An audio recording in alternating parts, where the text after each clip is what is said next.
അപ്പോൾ ഈ ചാനലിന്റെ തുടക്കകാലത്ത് ഈ സിനിമയെക്കുറിച്ച് ഒരു വീഡിയോ ഞാൻ ചെയ്തിരുന്നു. എന്നാൽ അന്നിവിടെ അധികം ആരും ഇല്ലാതിരുന്നത് കൊണ്ട് ഈ സിനിമയെക്കുറിച്ച് ഒന്നുകൂടി പറയുന്നു. ഇതൊരു റീ അപ്ലോഡ് അല്ല, സെയിം കാര്യം ഒന്നുകൂടി ഇലാബറേറ്റ് ചെയ്ത് പറയുന്നതാണ്. അപ്പോൾ സിനിമയുടെ പേര് നല്ല നിലാവുള്ള രാത്രി. യൂട്യൂബിൽ 1-2 ക്ലിപ്പുകൾ കണ്ട് നല്ല ഇൻട്രസ്റ്റിംഗ് ആയി തോന്നിയത് കൊണ്ടാണ് ഈ സിനിമ ഞാൻ മുഴുവനും കാണാൻ തീരുമാനിച്ചത്. അപ്പോൾ ഇതിന്റെ ഒരു പ്രിമൈസസ് എന്താണെന്ന് വെച്ചാൽ, പണ്ട് കോളേജിൽ ഒരുമിച്ച് പഠിച്ച 4 സുഹൃത്തുക്കൾ, അവരിപ്പോൾ ഒരു ഫാം ഹൗസും പരിപാടിയും കുറച്ച് ബിസിനസ്സുകളും ഒക്കെ മുന്നോട്ട് പോകുന്നു. അങ്ങനെ യാദൃശ്ചികമായി ഇവരുടെ പഴയൊരു കോളേജ് മേറ്റിനെ കണ്ടുമുട്ടുന്നു. അങ്ങനെ കാലങ്ങൾക്ക് ശേഷം കണ്ട തങ്ങളുടെ കൂട്ടുകാരനെ ഇവരുടെ ഫാം ഹൗസും സെറ്റപ്പും ഒക്കെ കാണിക്കുന്നു. ബട്ട് ഇതൊക്കെ സംഭവിക്കുമ്പോഴും there is some mystery hiding behind it. ഇങ്ങനെ ഒരു ഫീൽ നമുക്ക് കിട്ടും, എന്തൊക്കെയോ ഒന്ന് ഇതിന്റെയൊക്കെ അകത്തുണ്ട് എന്നൊരു ഫീൽ. കഥ നടക്കുന്നത് ഒരു ഹൈ റേഞ്ച് പശ്ചാത്തലത്തിലാണ്. എനിക്ക് സിനിമകളിൽ കാണാൻ ഏറ്റവും ഇഷ്ടപ്പെട്ട ഒരു കാറ്റഗറിയാണ് high range plus crime thriller അല്ലെങ്കിൽ ഹൈ റേഞ്ച് പ്ലസ് മിസ്റ്ററി എന്ന് പറയുന്നത്. സോ അതുകൊണ്ട് തന്നെ ഇത്രയും കണ്ട് ഇൻട്രസ്റ്റിംഗ് ആയി തോന്നിയത് കൊണ്ട് ഈ സിനിമ പിന്നീട് ഞാൻ ബാക്കി മുഴുവനായും കണ്ടു. ഇനി അടുത്തതായി എന്താണ് സംഭവിക്കാൻ പോകുന്നത് എന്ന് ചോദിച്ചാൽ, ഈ പഴയ 4 സംഘവും പുതുതായി വന്ന ആളും ഒക്കെ കൂടി അവരുടെ കർണാടകയിലുള്ള ഒരു എസ്റ്റേറ്റിനകത്ത് ബംഗ്ലാവിലേക്ക് പോവുകയാണ്. അപ്പൊ ഇതുവരെയും കാര്യങ്ങളൊന്നും കെട്ടഴിഞ്ഞിട്ടില്ല, എന്തൊക്കെയുണ്ട് ഇവരുടെ നടക്കുന്ന ഫീൽ അപ്പോഴും നമുക്കുണ്ട്.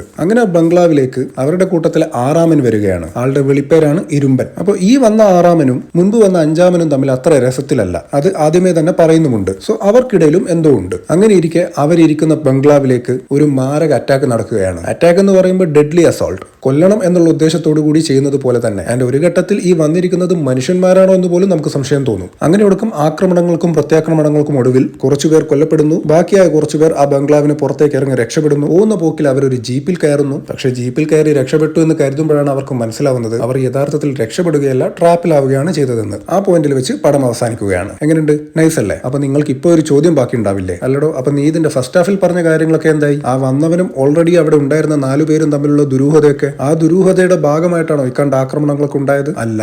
അത് തന്നെയാണ് ഈ സിനിമയുടെ ഏറ്റവും വലിയ ഡ്രോബാക്കും. സെക്കൻഡ് ഹാഫിൽ ഈ കണ്ട ആക്രമണങ്ങളൊക്കെ നടന്നതിന്റെ ഒരു റീസൺ സിനിമയിൽ പറയുന്നുണ്ട്. പക്ഷെ അതിന് ഫസ്റ്റ് ഹാഫിൽ നടന്ന കാര്യങ്ങളുമായി യാതൊരു ബന്ധവുമില്ലതാനും. എന്ന് വെച്ചാൽ അത്രയും നന്നായി മിസ്റ്റീരിയസ് ആയി ഫസ്റ്റ് ഹാഫ് ബിൽഡ് ചെയ്ത് കൊണ്ടുവന്നിട്ട് വേറെ തന്നെ രീതിയിൽ ക്രിയേറ്റ് ചെയ്തെടുത്തൊരു സെക്കൻഡ് ഹാഫ്. അതായിരുന്നു ഈ സിനിമ.